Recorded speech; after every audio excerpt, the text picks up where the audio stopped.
Good afternoon. We are the Group 5.10 Protozoa. And we are here to explain our blueprint for disaster preparedness. Yung napili naming concept or building is a school. Yung pinamagatan namin siyang Intensity University of Asia.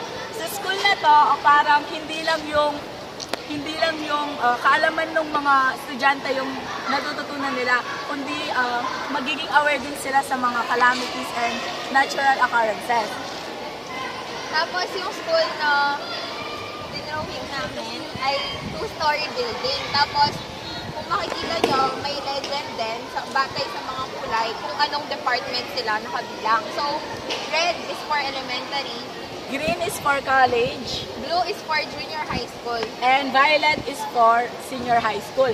Kung nakita nyo yung mga color red markers is yung mga elementary. Yung mga section nila is pinamagatan din namin natural occurrences para maging aware yung mga students. Ito yung, may 3 exit yung first floor.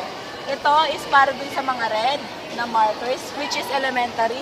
Yung exit dito is para lang sa mga junior high school. Yung exit naman dito is para lang sa mga senior high school.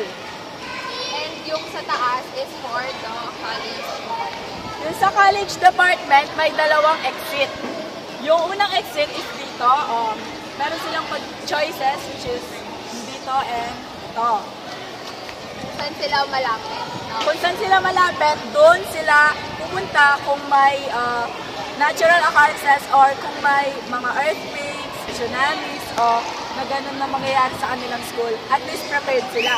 And then sa Intensity University of Asia, nandito yung high quality na safe yung mga bata dahil merong mga fire extinguishers sa lahat ng bahagi niya, and we promote safety education.